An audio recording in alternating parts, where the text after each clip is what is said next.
Nós vamos entrevistar hoje a Maria Isabel Azevedo Noronha, professora Bebel, deputada nascida no dia 1º de maio de 1960 em Piracicaba, que é formada em letras com mestrado em administração educacional pela Unimep, Universidade Metodista de Piracicaba, a professora de línguas portuguesa e sindicalista, Partido dos Trabalhadores desde 1989. A professora Bebel está no seu 2º mandato como deputada estadual. Ela alcançou o número de 155.893 votos em 2022, ocupa os cargos de presidenta da Comissão de Educação e Cultura, integra as frentes parlamentares de Educação Básica, Cultura Popular, Serviço Público, Funcionalismo, no IANSP, Criação de Institutos Federais, entre outras. Principais pautas da Bebel é educação pública de qualidade, direito dos professores, defesa do serviço público, saúde, habitação popular, idosos, mulheres e movimentos sociais. Como deputada, apresentou mais de 200 projetos de lei para melhorar a vida dos paulistas. Também foi conselheira nacional de educação. Olá, sejam bem-vindos ao Grupo Canal de Comunicação. Eu sou Marcelo Sanches e esse é o Política em Pauta, um programa de entrevistas. E hoje nós vamos receber aqui a deputada estadual, professora Bebel, do Partido dos Trabalhadores. Seja bem-vinda, Bebel, ao nosso canal. Muito obrigada, Marcelo, também todos que estão nos assistindo através do canal Canal em Pauta, né? E do programa também. E sempre é importante, né, a gente repercutir as matérias, seja do Legislativo, do Executivo e também o contexto político, né, econômico pelo qual nós passamos. Maravilha. A Bebel é 2 vezes deputada estadual, já está no seu 2º mandato. Inclusive, no 1º mandato ela teve 87 mil votos e agora 155 mil votos. Sim.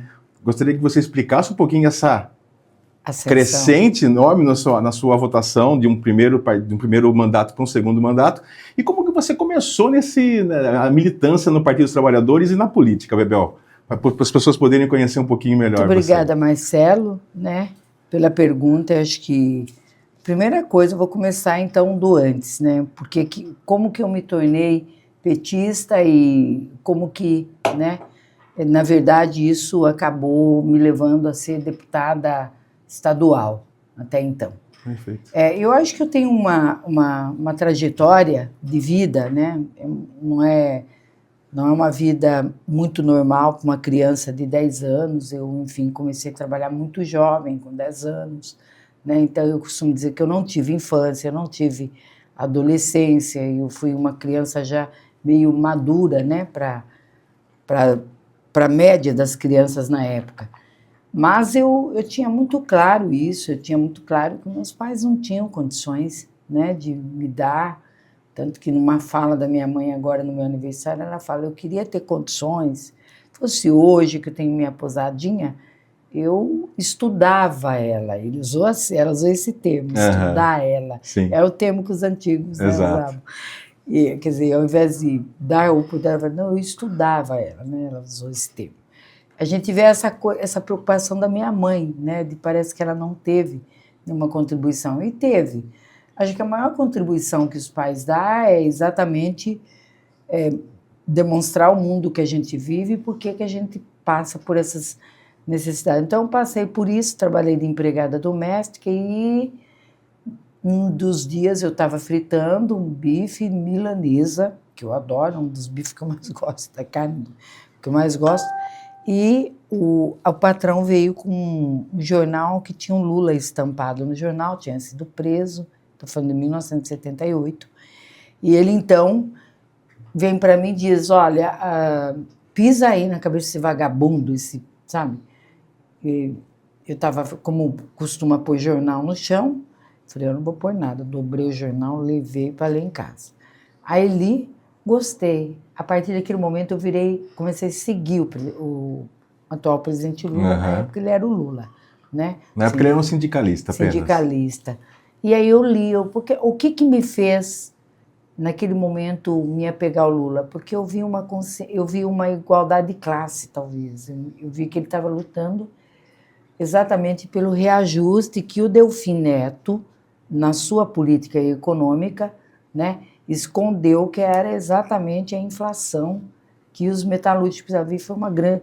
Aquela greve ela foi vitoriosa, uma greve que ele fez, e isso, ele acabou, na verdade, instalando um novo sindicalismo no Brasil, uma nova forma de organização sindical. Isso em 79? 78, 79. Então, e, por exemplo, a APOESP, que ela ficava muito na mão, atrás de ação judicial, ela também mudou. O novo sindicalismo tomou conta de todo o Brasil. Eu tenho uma tese de mestrado que mostra isso, né? Essa arquitetura, nova arquitetura sindical que se instaurou a partir desta greve de 78 e que se fortaleceu enquanto movimento em plena social. Ditadura, né? Vamos frisar. Em plena ditadura. Então, a minha história ela tem essa relação, né? Uhum. Do mundo do trabalho, da onde eu vim, empregada doméstica, focou em alguém que estava no mundo do trabalho, o presidente Lula, hoje, né? E que se estendeu para o resto da minha vida. Então, ser do Partido dos Trabalhadores, primeiro eu fui lulista, depois eu virei petista, né? Porque até ele, num primeiro momento, ele falou, não, a gente não vai disputar o parlamento burguês, ele tinha essa visão. Uhum. Depois ele viu que não, ele falou, não, nós temos que ter uma bancada lá para defender a nossa pauta. Quando ele se elege deputado federal, e a gente tem muita conquista. Que maravilha. Né? Que maravilha. Deputada, recentemente o IANSP voltou a abrir, né, o credenciamento com hospitais para ampliar aí o atendimento aos servidores estaduais e seus dependentes. Qual foi a atuação da luta sua, né, com relação ao fortalecimento dessa conquista? Isso é importante. Olha, eu primeiro vou esperar que algum dos hospitais de Piracicaba se interesse, né, e entre nos editais, porque é óbvio que eu vou ter que fazer uma luta para ampliar a tabela de pagamentos, né, para os hospitais, porque, de fato, eles têm razão, os hospitais eles falam, olha, Bebel, é muito baixa a tabela, é abaixo da do SUS, que já é baixa, né? Ainda que o ministro Padilha tem dado aí incrementos importantíssimos, fortalecido o SUS. Então, para você ter uma ideia, se a do SUS é mais alta e o IANSP que nós pagamos está mais baixa, alguma coisa não está certa na gestão. Então, essa luta, ela vem disso. Eu consegui fazer com o credenciamento reabrisse o edital se reabrisse para Piracicaba. E agora eu estou na luta, né, para ver quais hospitais podem abraçar essa pauta, porque aqui nós temos servidores públicos, eu não estou falando de professor, estou falando de todos os servidores públicos que poderão usar, porque é um hospital de ponta, tem uma medicina avançada, né? É importante dizer que o Hospital do Servidor do IANSP, lá em São Paulo, ele foi um terreno doado de uma professora, essa honra eu tenho. Olha que legal. E fomos nós, até o presente momento, que arcamos com 2% do nosso salário para bancar o Hospital do Servidor do IANSP. Mas o governo não coloca os 2% dele. Aliás, ele fala até em privatizar, não vai privatizar porque não é dele, é nosso. O IANSP é dos servidores públicos do Estado de São Paulo, ele não tem o direito de fazer isso, não fará. Porque se fizer, a gente vai ter uma briga muito grande, entendeu? Então, acredito que essa luta minha, por ter clareza de onde vem a história, você veja, quando eu fui presidenta pela primeira vez, eu consegui, naquela época, chamar os superintendentes, fazer conferências, né, com relação ao IANSP de reestruturação, e a gente conseguiu ter as comissões consultivas mistas, as comissões regionais, a do município. Então, democratizou muito. Daquele momento que eu já tive uma intervenção, eu era jovenzinho, eu tinha uns 30 e poucos anos. Eu me lembro que eu me reuni ali, tinha um prédio dos plantadores de cana, que era ali na Armando Salles de Oliveira, eu me reuni ali com os superintendentes, ele falou, mas olha, veja, tal. E o primeiro credenciamento que a gente conseguiu foi com os plantadores de cana. Os fornecedores aqui. Lamentavelmente, eu falava para os professores, valorize, porque é um hospital de ponta, né, os plantadores de cana, e foi uma grande vitória, mas, enfim, também cai nessa tabela do IANSP. Então, eu estou nessa luta e eu quero fazer muita força para conseguir. Você foi presidente da POESP? Você está como presidente? Estou primeira presidenta licenciada. Há quanto tempo isso, mais ou menos, você já está militando nessa luta? Já? Porque a sua base eleitoral é a POESP, né? É a POESP, mas ela ampliou muito. Mas sobretudo a POESP, vamos assim dizer. Hoje eu tenho na minha militância moradia, eu tenho os movimentos atingidos pelas barragens, eu tenho o movimento estudantil, eu tenho, enfim, a pauta LGBTQIA+, né, já com movimento, eu tenho, enfim, mulheres, enfim, é muito amplo.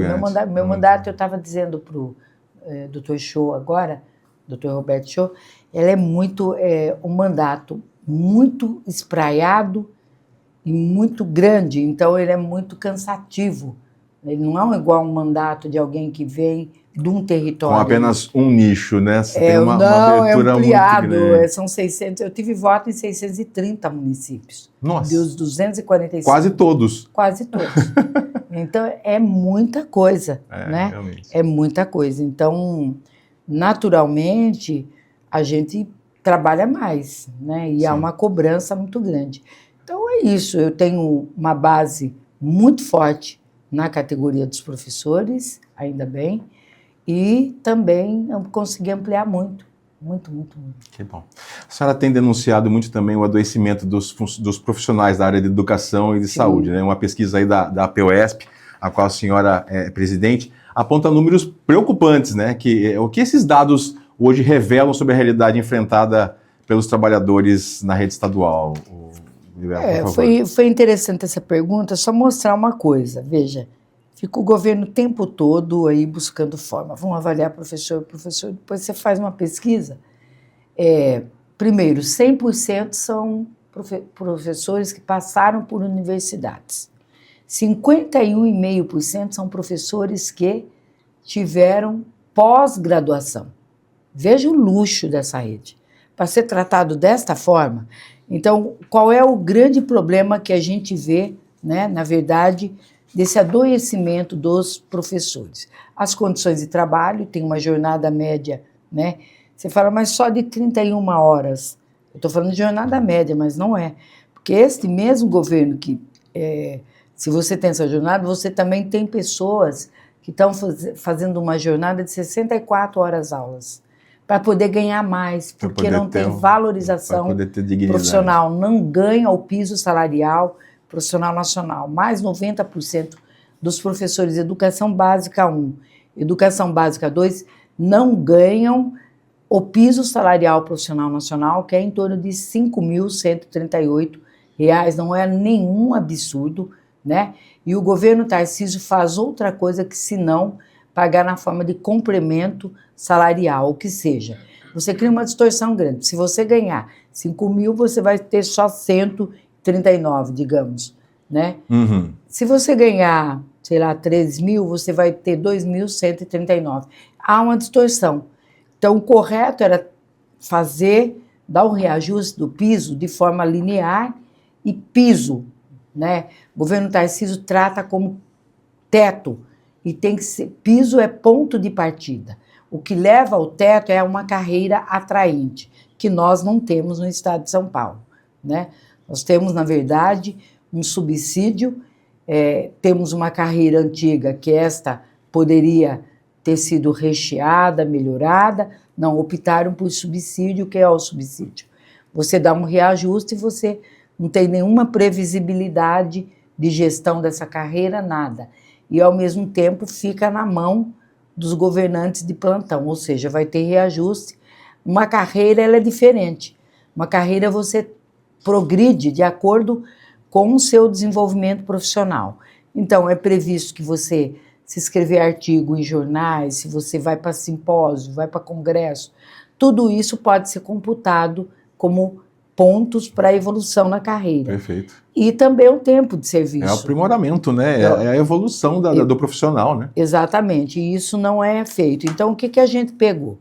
Olhando esse momento em digitalização, 80% dos professores dizem, não, eu tenho que ficar parte do meu tempo, quer dizer, aumentou meu tempo de trabalho. Enquanto a digitalização deveria, né? Talvez devesse reduzir o seu tempo, a sua... Não, ela aumentou, que você tem um trabalho que não é digital com um trabalho que é digital. Então, 80% dos profissionais dizem, eu tenho que regitar plano de trabalho, planejamento. 73,9% comprovar, só comprovar que registrou tarefa realizada, quer dizer, é muita vigilância. Sim. É a plataformização, tanto nas salas de aula como também sob o trabalho do professor, numa forma de vigilância e não como um meio de fortalecer o nosso trabalho político-pedagógico. Eu sou negacionista da digitalização? Por óbvio que não. Você tem 72% dos professores que têm que registrar, lançar nota. Tudo isso que deveria ser feito na sala de aula, ele faz tudo dentro da sala de aula. Então, você tem quase que uma unanimidade dizendo houve ampliação da minha jornada de trabalho com a minha digitalização, por isso, um adoecimento, eu diria assim, um adoecimento mental, né? Porque é um desgaste enorme. A gente sabe que a professora, né, o professor em si, ele não tem que só aquela hora aula dentro da sala de aula. Ele tem todo um aparato em volta da execução, né, dentro da sala de aula, que ele tem que reportar à diretoria e tudo mais. Isso acho que é isso que de repente desgasta mais o professor ainda. Não, isso arrebenta, porque veja, você tem... E a cobrança, né, que vem em cima, porque é vigilância, né? veja, 86,3% é uma vigilância sobre o trabalho individual do professor. Olha, e quando você tem metas individuais, 78%. Gente, o trabalho político-pedagógico é coletivo, ele não é individual. Você trabalha com os professores, que são de outras áreas, né? Com os estudantes, e tem que ser trabalhado com a comunidade. Você vai ter, por exemplo, menos violência nas escolas se você tiver a comunidade junto com os professores, né, demonstrando um trabalho em conjunto. Que é um trabalho coletivo. Então, o que apresenta em termos de adoecimento? Nós temos 80,2% dos profissionais da educação dizem eu associo o adoecimento a trabalho, meu adoecimento ao trabalho na educação pública. Não sei se você pode me confirmar esse número. Eu li recentemente que são cerca de 90 pessoas por dia que são afastadas. São afastadas. Por causa de problemas de saúde mental e coisas mais. Sim, 60,3% vai nisso que você vê, se afastou da educação pública. Você está falando de 140 mil, mais de 140, porque você tem 200 das 120 mil profissionais da educação que se afastou por adoecimento. Você tem 200 mil, 60% é isso. Aí ele associa, né? Aí veio o adoecimento, que tipo de adoecimento? Você tem LER, tendinite, tudo. Mas qual é o tipo de adoecimento que é forte, intenso, tanto na nossa categoria como dos trabalhadores da saúde, que cruza, né?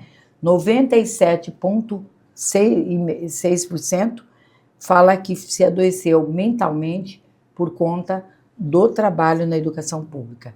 E 24,8%, né, destes que se adoece, né, esse é por adoecimento mental, entendeu? Mesmo. Sim. Esse está cravado aí que é. E aí, então, a gente fez como é que eu falo?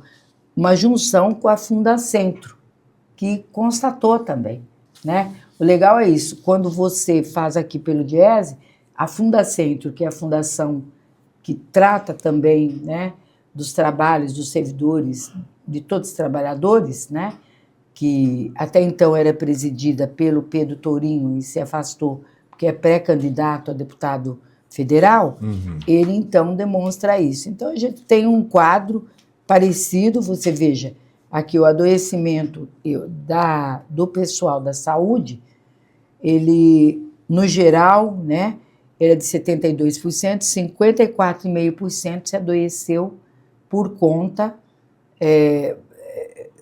se adoeceu mentalmente. Mentalmente. Então, quer dizer, categoria, são categorias adoecidas. É a pressão demais, né? Muita pressão. Muita Às pressão. Vezes... E aí, a síndrome de burnout, né, ela vem com intensidade. Sim. Hoje tem até o CID.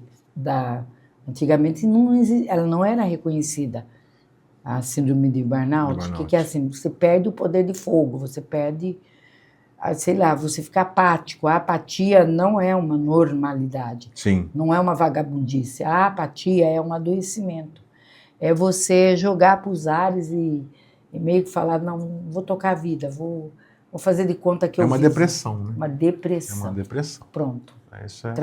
Traduzindo isso. Exatamente, acaba afetando o dia a dia e o desempenho profissional e tudo mais. Os professores a gente percebe que têm reclamado muito de perda de direitos. Como é que você avalia essa posição do governo do estado com relação a direitos dos professores que estão sendo... Essa é uma causa também, né? Porque, veja, professor que não pode faltar, um professor que não tem o direito a ter, no mínimo, 2 dias de licença saúde para poder se tratar, porque a gente precisa se tratar, a gente que é mulher, nós precisamos fazer nosso exame de rotina, nós temos que fazer, né? Por isso que eu acho correta, né, o fim da escala 6x1, né? Porque o trabalhador, em geral, ele tem o direito de ter esse momento, de levar, porque o sábado, domingo, dá para você fazer exame, tem os laboratórios que funcionam, às vezes você negocia com o dentista, dá para você ir. Então, o fim da escala 6x1 vem nessa perspectiva, a mesma coisa dos professores. Proporcionar, né, uma melhor qualidade de vida. Né? Tem que ter qualidade de vida, não tem jeito. Professor ainda, que é um trabalho diferenciado, o trabalho nosso tem uma especificidade, ele não é qualquer trabalho, você lida com outro ser humano. Portanto, quando você lida com outro humano, isso acaba infligindo no seu bem-estar, na sua forma de agir. O psicológico abala muito. O seu psicológico é difícil. O pai lida com 2, 3 crianças do mesmo pai. O professor lida com 30, 40 alunos de pais diferentes, com bagagens diferentes, que escoam na escola. E hoje, com um agravante maior, nós estamos trabalhando com uma população que ela necessita de muita atenção, que são as crianças atípicas, com qualquer tipo de deficiência, né? Seja ela física, cognitiva, mental. Os professores convivem com com a presença desses meninos. Ah, mas tira, então? Não tira. Dá condições. Coloca o professor especialista e o funcionário, porque esse menino, às vezes... E reduz o número de alunos por salas de aula. Essa é uma transição, inclusive, porque hoje há uma baixa na taxa da natalidade, então dá tranquilamente, e onde estiver, a regra teria que ser o seguinte, onde tiver 2, 3, 1, 2 ou 3 crianças atípicas, tem que reduzir o número de alunos por salas de aula. Elas já são marginalizadas, excluídas, isso excluiria mais ainda, no caso. Exclui. E o governo Tarcísio não tem uma política de inclusão. Ele não trata como política de Estado. Parece que é um problema da família. Não é um problema da família. Qualquer, né, criança que estiver na idade de ir para a escola tem o direito de ir. Portanto, é um dever do Estado, né? E um direito do cidadão, né? E um direito da população. E os pais e alunos só conseguem por ação judicial, né? O presidente Lula retirou a necessidade de demonstrar que a criança tem alguma anomalia, não precisa estar comprovando, né? O pai percebe, o professor percebe, ele pode descrever... Tem crianças especiais, né? Sem dúvida nenhuma. Então, isso é natural. Então, nós precisamos lutar muito por essa população, que são as crianças, né, com algum tipo de deficiência, para que a gente consiga avançar, né, para que eles tenham uma inclusão. E o governo Tarcísio tem quebrado o pau no ouvido. Ele tem, viu, um filho com deficiência que é autista, né? Essa é uma exclusão, ainda mais ele que conhece do problema, não, Bebel? Sabe ele mesmo, né? E eu acho que junto com isso também, eu costumo dizer, tem que dar as condições dos remédios que tem, assim, demonstrado, os tratamentos que tem demonstrado. Então, teria que ter. Vamos lá, agora vamos. Então, além da gente lutar pela presença dos profissionais, um professor especialista, a gente até fortalece aí as APAES, a gente acha que as APAES, eu ajudo muito as APAES, né? Inclusive, você viabilizou mais de 103 milhões de reais para as escolas em Piracicaba e entidades como essa. Conta um pouquinho para a gente, como é que é esse trabalho seu de conseguir viabilizar esse valor tão expressivo hoje em Piracicaba? Eu pulo muito, né? Eu vou para Brasília, então luto muito. A Santa Casa recebeu aparelhos graças aí ao meu trabalho, por certo, também é um trabalho que a Santa Casa desenvolve, né? Mas eu consegui trazer aquele aparelho de acelerador linear, que é para fazer como é que eu falo? Radioterapia. E isso tem um grande valor, né? Por exemplo, se você pegar o hospital regional, o aparelho que lá está para tratar de pessoas que têm problemas na vista é meu. É meu. Foi emenda minha. Foi através da senhora que foi. E eu estou indo atrás para trazer. Inclusive, tive com o ministro Padilha para colocar lá, né, um aparelho de raio-x, não, como é que chama? Não é ressonância, que faz o tórax, como é que chama aquilo? Então, também fui atrás desse aparelho, né, para fortalecer o hospital regional, que é um hospital, para mim, que merece e vai ter o meu olhar daqui para frente, né?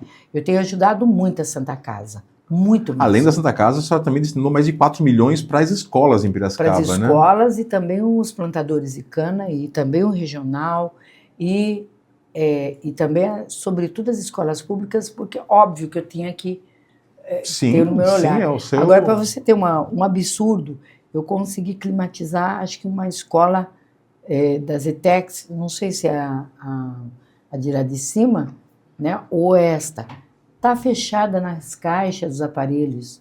Por quê? Porque o governo não manda, como é que eu falo, fazer o técnico para instalar? Para a instalação. Nossa. Eu liguei para ele. É um atraso isso? A UFDE tem que fazer isso, cara. Para com isso. Porque o UFDE, ele pode fazer isso, né? Então, é um problema que a gente está enfrentando, é um atraso. Quer dizer, você está num momento de sustentabilidade ambiental, é verdade que não basta encher de ar-condicionado os ambientes, mas é como a gente aguenta, né? Como os estudantes vão conseguir ficar, sobretudo os estudantes de tempo integral, né? Que estão em escola de tempo integral, que estão nas ETECs, né? Eles precisam ficar um tempo maior, portanto, não pode ficar da forma como está, né? Por óbvio, nós vamos ter que ter uma campanha não só uma campanha, mas um investimento na sustentabilidade ambiental, né? Que o clima tenha uma alteração, mas isso vai levar muitos anos. Até lá, com o que nós podemos contar. Com os aparelhos de climatização. Sim. Ou os ares condicionados, né? Por óbvio, isso é algo que... Agora, o que eu acho um absurdo é não implantar a energia fotovoltaica nos prédios das escolas, porque reduziria muito a energia elétrica. Minha mãe, numa simples mais ecológico. É mais ecológico, portanto, você já está de acordo, né, com o meio ambiente, está com a economia, com a energia verde, né, e ao mesmo não colocam. Você veja, eu consegui uma ação do Ministério, não sei quais o Ministério, teve um assentamento que eles, a CPFL cortou a luz, enfim, fez parafernália que fez, e eu consegui lá energia fotovoltaica para o assentamento de Lins. É o único assentamento no Brasil com energia fotovoltaica. Com energia fotovoltaica. Eu falei, eu já fui para o governo federal, falei, taca nos assentamentos, porque senão eles ficam na mão, porque já são perseguidos. Sim. Porque é assentamento, né? Por óbvio, um assentamento que as terras são públicas, devolutas, né? Mas está lá, energia fotovoltaica. E o governo do estado de São Paulo, mas por que a senhora não pôs em prédio público? Porque eu fiz uma lei para que os prédios públicos implantassem energia fotovoltaica. Eu não posso fazer o que é dever do governo do Estado de São Paulo. É obrigação dele, até para colocar a gente na pauta do clima. Sim. Né? Ou a gente teve uma COP30 aqui para brincar. Não, a gente teve uma COP30 para ter um acordo internacional exatamente para ir evoluindo nessa pauta, né? Perfeito. Na agenda climática, que tem a ver com a sustentabilidade ambiental, a econômica, né? E a educacional. Então a gente tem que ter essa visão, esse tripé, né? Da importância que é o conceito de sustentabilidade. A sustentabilidade não é sustentação só, é uma nova lógica, né? De gerir as ações que o homem teve negativamente sobre a natureza, para que a gente venha poder, na verdade, a ter a natureza preservada, a que fauna, é fundamental hoje em dia, a flora, né? Porque é isso que garante, na verdade, né, a economia, o clima verde, Sim. né? Então a gente tem que trabalhar nessa preservação, né? Preservação. Fundamental. A senhora conquistou recentemente também 47 milhões de reais para obras de drenagem aqui do Córrego Itapeva. Isso é um local aqui de Piracicaba que sempre sofreu com as enchentes. Como é que está o andamento da utilização dessa verba? Depende do estado, depende do município. Como é que está também essa... Veio para o município já, né? Uhum. E o município, eu até conversei, isso é natural que eu diga isso que eu venho a dizer. Eu acho ruim quando a gente trabalha com a boa vontade, a gente não está olhando o partido do prefeito, isso para mim pouco me importa, mas me importa quem na ponta será atendido, né? Esses 47 milhões, ele pode, se for uma drenagem bem feita, ele acaba com a inundação que tem na 31 de março, aquela parte da rodoviária, a gente atenua muito, Armando Salles de Oliveira, a gente vai atenuar muito, a gente vai praticamente, veja, eu estou falando de 47 milhões para esta, para esse empreendimento, um valor significativo. Veja, eu tenho outra... Bem utilizado, né, Bebel? Bem utilizado vai ser... Bem utilizado, mas nós vamos ficar de olho nisso aí, porque isso eu consegui com a ministra Gleisi, eu consegui com o ministro Jader Barbalho e consegui com o ministro da Casa Civil, que foi Raul Costa Neto, né? Que é o ministro da Casa Civil. 3 secretarias pesadas. Sim. E eles, de antemão, disseram, nós vamos viabilizar. E é um problema que persiste em Piracicaba há mais de 20, 30 anos, que eu sei que ali, quando chove muito forte, ali na Armando Salles, ali, a 31 de março, sempre teve problema de inundação. Veja. E é um momento que, de repente, podemos tentar resolver, não sei se o 100%, mas que consiga atenuar isso para 30%, já estava maravilhosamente bem aplicado. Né? Você vai evitar que escoe mais água para cá do lado da beira do rio, Sim. Que já encontra muito, né? Exato. Quando chove, eu falo que um tempo, quando chovia, a gente ficava feliz, andava na chuva. Agora você tem medo, porque ou você fica sem casa, ou precisa, né, mudar de casa, acaba perdendo tudo, abrindo imóveis. Veja, eu tive uma ação ali no Piracicamirim, que foi na era Dória, quando teve aquela chuva, muita gente perdeu tudo, tal. Eu pedi desassoreamento, que fala, do Dória, para o Dória, e ele atendeu o meu pedido. E lá parou entendeu? Tá vendo? Uma ação. Sim. Eu não sou governadora, eu não sou prefeita, mas eu consegui. O governador atendeu, porque entendeu que houve muitas perdas, né? Como também agi em Capivari, né? Então... tá vendo? Minha pauta não é só educação, ela também vai para o meio ambiente. Principalmente saúde, né? Que a senhora... Tem informação também que a senhora recebeu, conseguiu uma doação de ambulância, mais 400 mil reais lá para Anhumas. Né? E lá, isso... Então, ali foi uma ação minha junto com o Vicentinho? Vicentinho, né? Esse é um espetáculo. Eu falei, a gente foi na campanha. Veio uma pessoa da comunidade e falou, olha, como a gente vai ficar doente? Se a gente ficar doente aqui, né, a gente vai levar 1 hora para chegar em Piracicaba e aí já perdeu a vida. Se tiver um SAMU, né, que tem uma ambulância, que ela seja uma mini UTI, você chega com vida, né? Porque você teria que sair daqui de Piracicaba e ir até Anhumas para depois voltar com o socorro, quer dizer, entendeu? Estando lá realmente então seria a gente conseguiu, perfeito. Sim, e o prefeito, me parece, deu lá o espaço para pôr a ambulância que vai salvar vidas, porque não tem outra forma. Saúde é uma das principais... É o central, né? Saúde é uma das E coisas... eu acabei de conseguir também 5,4 milhões para a construção.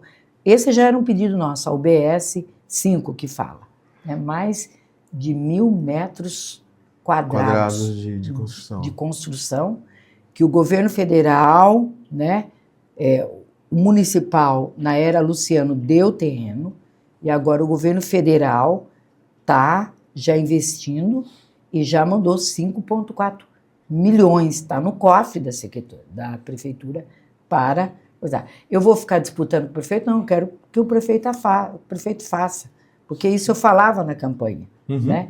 E me lembro que o Padilha viabilizou muito e viabilizou agora recentemente quando estive com ele, né? Então, acredito que a gente vai poder aí tirar um pouco da fila, né, da saúde, saúde em Piracicaba dos usuários da gera saúde. muita reclamação, né? A senhora tem alguma uma avaliação rápida sobre a saúde em Piracicaba? Ela vem, né, de um tempo aí porque veja, eu imputo sobre duas possibilidades: o teto dos gastos, isso reduziu muitos recursos da saúde para os municípios, não foi para Piracicaba, e também eu acho que a gestão local, né? Então eu acredito que agora, com uma gestão, né, veja, eu me lembro que na campanha eu falava, olha, se não tiver vaga no público, a gente compra vaga no privado. E o ministro Padilha fez isso com mais Tem essa possibilidade ainda, né? Entendeu? Então, é uma possibilidade e tem que ser feita. Sim. Né? Você está disponível, né, Bebel?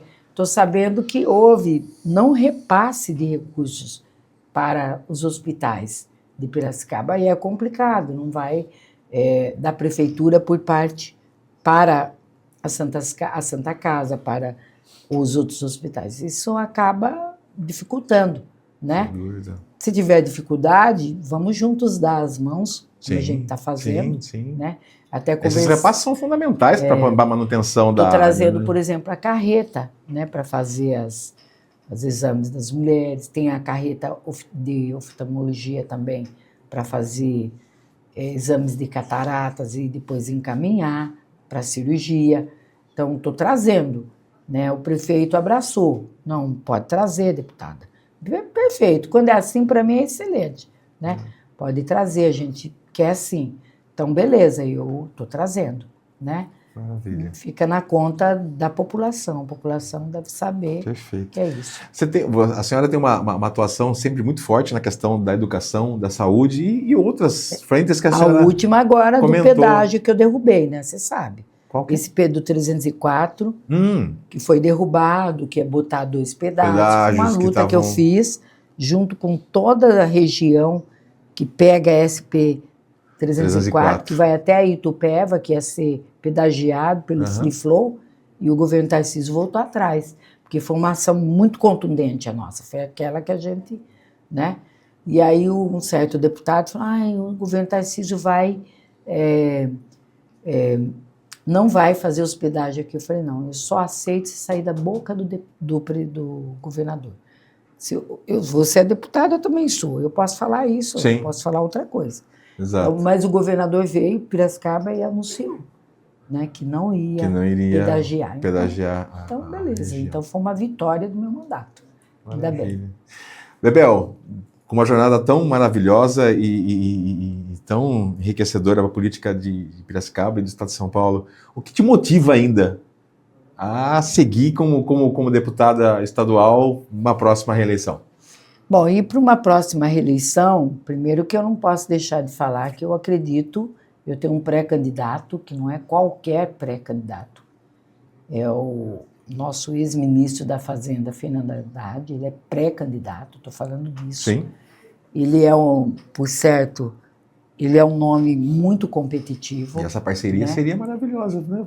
Para o Partido dos Trabalhadores, você como deputado estadual e ele como governador. Eu quero largar a mão de ser só oposição, porque eu sou oposição na LESP, né?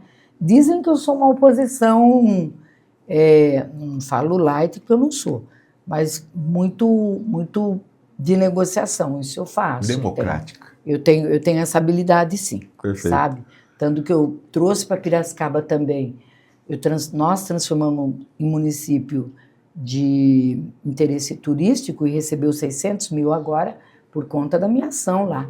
Né? Se eu não fosse, porque o governo Tarcísio, ele como é que eu falo? Ele não incluiria? Não, ele sancionou. Ele poderia ter vetado, porque, né, os outros projetos da gente ele veta. Este ele não vetou. Então, mas eu tive uma habilidade, eu coloquei um outro deputado como co-autor para poder, né? Então a gente computa na totalidade e tive uma vitória fantástica no final do meu mandato passado, que foi o fim do confisco de aposentado e pensionista no próprio governo do João Dória, do ex-governador João Dória, que ficou o governo Rodrigo Garcia, né? Ele então atendeu que eu defendia que fosse um projeto da casa, não fosse de 1 ou 2 deputados, e eu consegui ganhar na metodologia, e esse foi retirado o confisco de aposentado e pensionista, que eu estou vendo o pessoal da capital lutando por isso. E devem lutar, devem fazer pressão sobre os vereadores para que estes se unam num PL da casa, que aí você retira para todo o funcionalismo público. Então, eu acho que é um mandato que eu ainda tenho um cuidado com a minha categoria. Essas lutas te estimulam muito Por ainda. Por isso, ir para um terceiro mandato justifica. Se eu vou para Brasília, eu fico muito distante, muito embora tenha mais articulação por lá. Eu teria muita facilidade de articular, porque isso eu tenho. Uhum. Daqui eu articulo, quanto mais se eu estiver lá em Brasília. Lá, né? Mas, do contrário, eu acho que se eu continuar articulando também, eu acho que a gente pode ficar mais um mandato aqui como deputado estadual, né? Fazendo o melhor por Piracicaba. Né? Nós temos aqui pessoas muito importantes, eu acho que Piracicaba é uma cidade, uma das melhores cidades, eu acho, do estado. Piracicaba é considerada um produto interno bruto bastante puxante, né? Pujante. Então, nós temos que caminhar juntos ainda. Eu penso desta forma. Maravilha. Para finalizar, que mensagem a senhora deixaria para os seus eleitores, né? As pessoas que sempre votam na Bebel, e para quem não votou na Bebel ainda, mas que venha votar para a Bebel na próxima eleição. Que você poderia deixar para eles poderem, na próxima eleição, de repente, estar escolhendo a Bebel como candidata? Primeiro, eu deveria começar esse programa desejando para todas as mães muitas felicidades, porque a mulher hoje, né, ela é a maioria na sociedade brasileira. Exato. Então, você que é mãe, saiba que eu também sou mãe solo, e sei o que é, né, tocar a vida, né? Assim, então, essa é uma questão. Então, recado para as mulheres. Nós caminhamos na luta pelo fim da jornada 6x1, que, para além de ser para toda a classe trabalhadora, também é uma pauta de gênero. A maioria das mulheres precisam desta jornada. Perfeito. E o convite que eu faço por favor, né?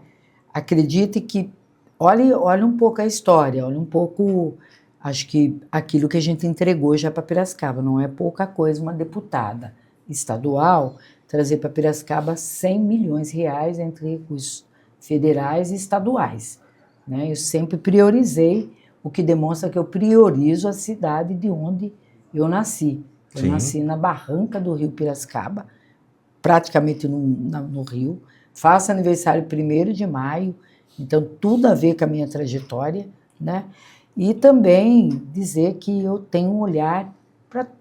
Acho que eu não tenho um problema com classes sociais, porque quando os empresários precisaram de mim para ir para Brasília, debater, pedir, aliás, ajuda com relação ao tarifaço, também esteve o prefeito e o empresariado. Então, eu sou aberta para todo mundo. Então, você, não tenha dúvida, eu não fico olhando só partido. Eu olho a pauta da cidade, eu olho o que é importante para Piracicaba, eu olho o que é importante, né, para a população piracicabana.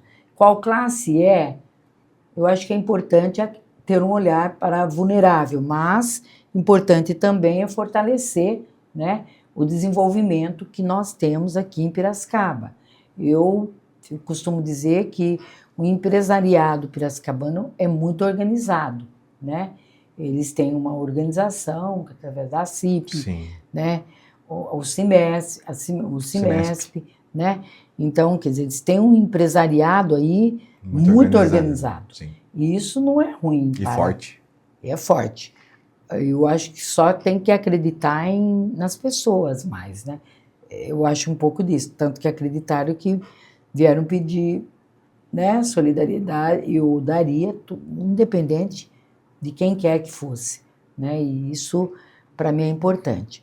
E ter um olhar, né, para toda a juventude. Isso eu tenho demonstrado, né? Você que é da juventude, saiba que nós temos 12 cursinhos populares em Piracicaba e em toda... Eu acho que a Piracicaba, a POS, de longe, é que mais cursinhos populares tem no estado de São Paulo. Beleza. Sob a organização nossa, que vem recursos do governo federal para que esses meninos e estudantes, os e as estudantes, tenham a oportunidade de cursar, né, uma universidade, chegar numa universidade. Fazer um cursinho e chegar numa universidade, passar no Enem. Nós foram aprovados 74 estudantes nas universidades públicas, sejam elas federais, estaduais, né? Que beleza. Nós tivemos também mais outros 10 estudantes que passaram nas FATECs e nas ETECs.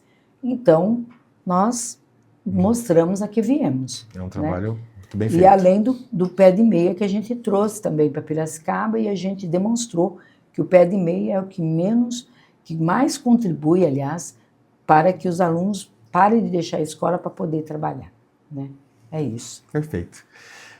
Bom, obrigado, Bebel, da sua presença aqui no canal, no Grupo Canal de Comunicação. Você que nos acompanha, já aproveita agora, no final da entrevista, já dá aquele likezinho pra gente, fortalece a nossa participação aí nas mídias sociais. Entre em contato, nós temos aqui uma sequência aqui de entrevistas que vão estar acontecendo. Esse ano é um ano político, então temos muita gente para poder mostrar para você.